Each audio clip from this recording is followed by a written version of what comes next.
사랑하는 새소망지체 여러분, 오늘 수요일입니다. 수요일 말씀 묵상하겠습니다.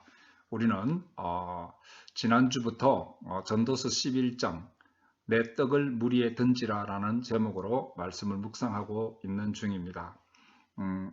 내 떡을 물 위에 던지라 라는 말씀 속에 숨어 있는 말씀이 뭐냐 하면은 물질을 가볍게 사용하라 라는 말씀입니다. 그래서 오늘 첫째, 우리는 왜 물질을 가볍게 써야 하는가 라는 말씀을 묵상하고자 합니다.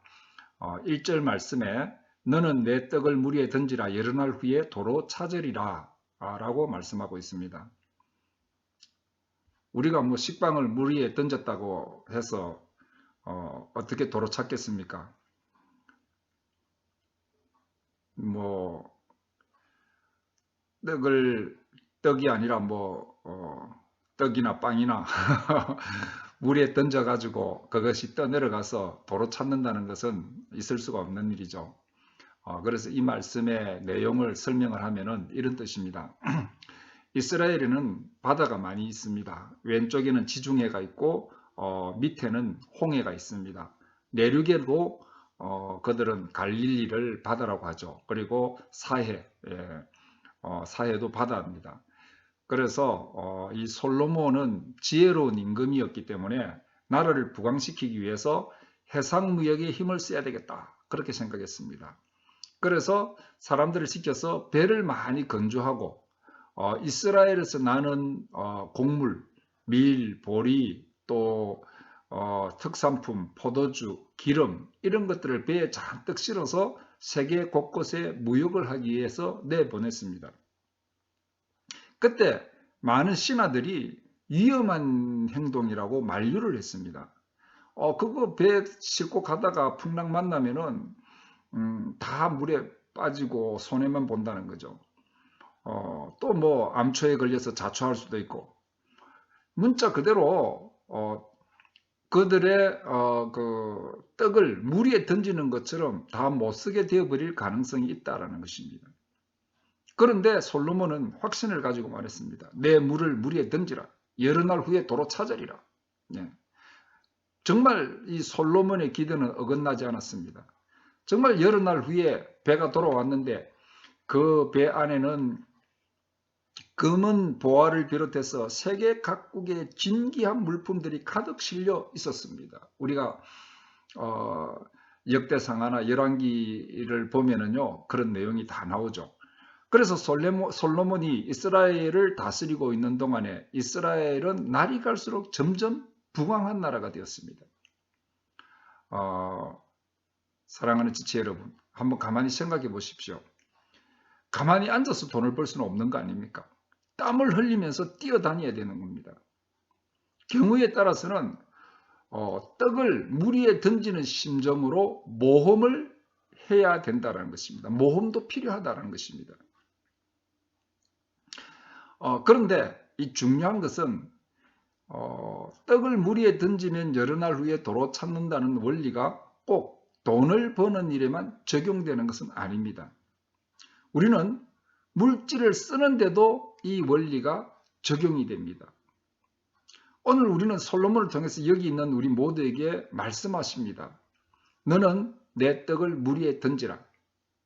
하나님께 헌금을 드리고 또 손을 펴서 불쌍한 이웃을 구제하는 것도 어떻게 생각하면 우리의 떡을 물 위에 던지는 것처럼 무모하게 보일 수가 있습니다. 그러나 하나님께서는 우리에게 약속했습니다. 여러 날 후에 너희가 그것을 도로 찾으리라. 예. 우리가 물질을 정말 아니면 우리의 떡을 물 위에 던지듯이 하나님 앞에 우리의 물질을 사용하면은 바로 사용하면은 도로 찾는 날이 온다라는 것입니다. 영국의 유명한 설교자 찰스 스펄전 목사님이 이런 말을 했습니다. 촛불을 보셨습니까? 하나님께 감사하세요.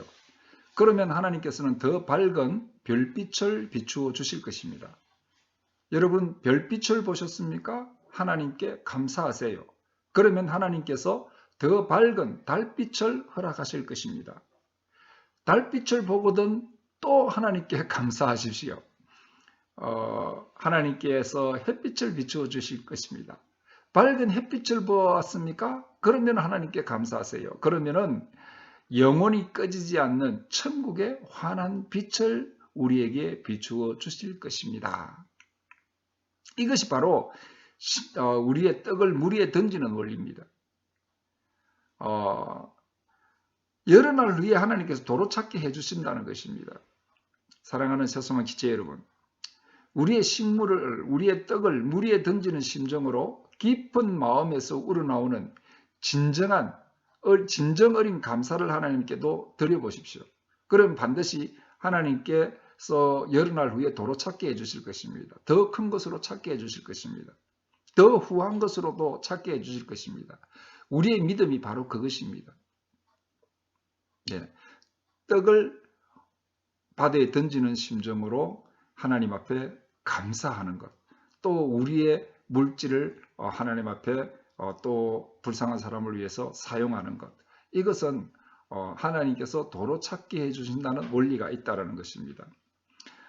그래서 2절 말씀에 보면은 7에게나 8에게나 나누어 줄지어다. 무슨 재앙이 땅에 임할는지 내가 알지 못함이니라. 예, 성경의 7이라는 수는 완전수입니다. 꽉 찼다는 것입니다. 그리고 8이라는 것은 그 수치보다 하나가 더 많다는 것입니다. 7사람에게 도움을 줬다. 이 정도 하면 완전하겠지가 충분하지 않다는 것입니다. 그렇게 생각하지 말라는 것입니다. 숫자에 구애됨 없이 베풀면서 살아라. 예. Give all you can. 당신이 할 수 있는 한, 줄 수 있는 한 주라. 할 수 있는 대로 최대한 많은 사람들에게 베풀면서 살라. 그런 말씀입니다. 왜 그렇게 살아야 되느냐? 예. 2절 하반부에 보면은 그 이유가 나오는데 무슨 재앙이 땅에 임할는지 내가 알지 못함이니라. 우리가 가지고 있는 물질을 손에 꽉 쥐고 아무리 내가 내 것을 가지고 살려고 해도 재앙이 임하면 소용이 없다는 것입니다. 아무리 손을 펴기 싫어도 손을 펴야 한다는 것입니다. 예, 어떤 분이 병원에 입원했습니다. 1년 동안 병원에 꼼짝하지 못하고 누워있게 되었습니다. 교인들이 신방을 갔거든요. 그런데 이때 그 교인들에게 이분이 이런 고백을 했습니다. 나는 옛날에 물질에 정말 인색했습니다. 그런데 지금 나를 도와주는 사람에게 간병비만 한 달에 100만 원씩 꼭꼭 지불하고 있습니다. 내가 이럴 줄 알았으면은 내가 가지고 있던 물질 하나님 앞에 헌금 드리는 일에 인색하지 말고 이웃 돕는 일에 더 열심을 냈을 텐데 하면서 후회를 하더라는 것입니다. 무슨 의미가 있습니까? 재앙이 임한 후에 후회하지 말고 재앙이 임하기 전에 미리미리 손을 펴라라는 것입니다. 우리 인간이 재앙 앞에서 얼마나 약합니까? 3절 말씀은요. 구름에 비가 가득하면 땅에 쏟아지며 말씀합니다. 하늘에 구름이 꽉 끼었다는 것입니다. 하늘이 어둡습니다. 그러면 비가 쏟아지게 되어 있다라는 것입니다. 인간이 무슨 수로 그것을 막겠느냐? 예. 나무가 나무로나 북으로나 쓰러지면 그 쓰러진 곳에 그냥 있으리라. 바람이 세차게 불어서 큰 나무가 뿌리채 뽑히고 그것을 한번 넘어지면 그 큰 나무를 무슨 수로 인간이 막을 수가 있느냐는 것입니다. 그러니 재앙이 오고 나서 후회하지 말고 미리미리 손을 펴라는 것입니다. 기회가 주어졌을 때에 선한 일을 많이 하라는 것입니다.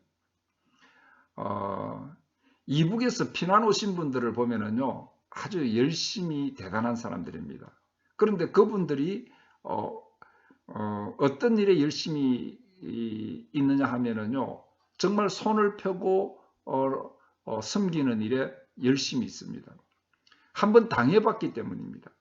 피난 올 때 그들은 아무것도 가져온 것이 없습니다. 공산당에게 다 빼앗기고 왔습니다. 집도 빼앗기고 토지도 빼앗기고 재물도 다 빼앗겼습니다.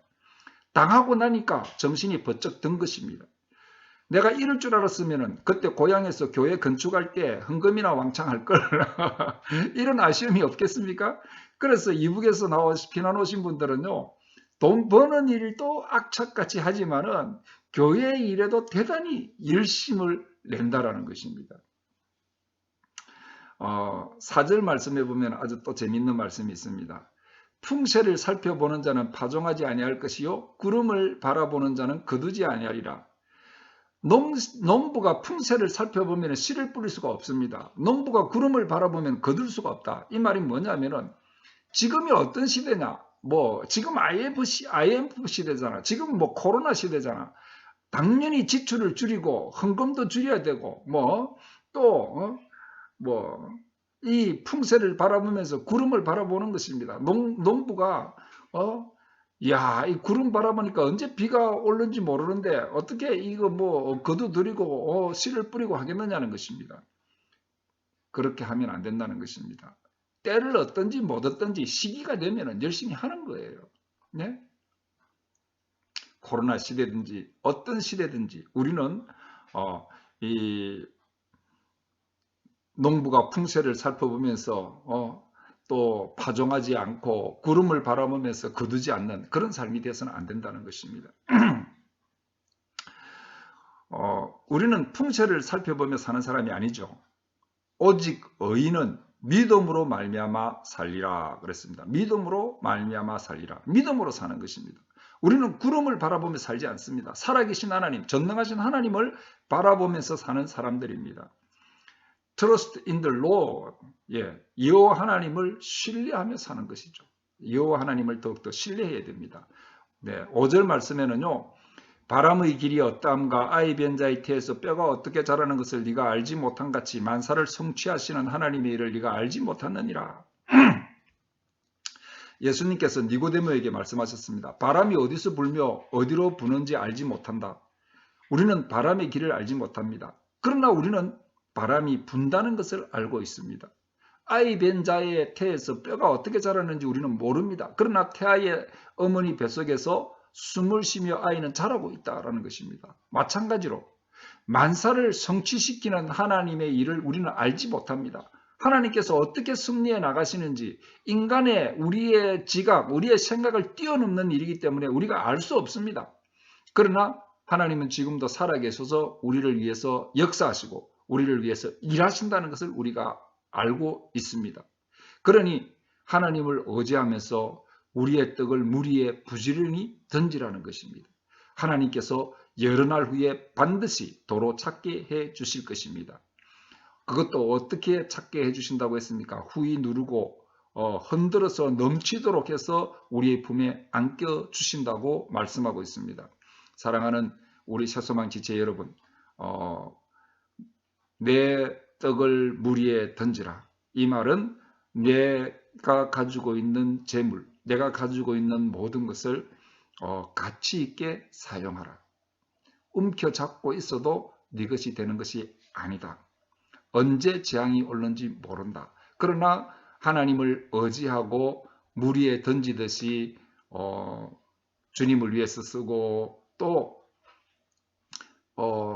가난한 사람들을 위해서 사용하고 이렇게 쓸 때에 하나님께서는 꼭 돌려주시는 하나님이시다. 그렇게 이 말씀을 붙들고 여러분들이 가치 있게 여러분들의 물질을 사용하는 여러분들 되시기를 그래서 주님 앞에 더 큰 축복을 받는 여러분들 되시기를 주님의 이름으로 축복합니다. 아멘.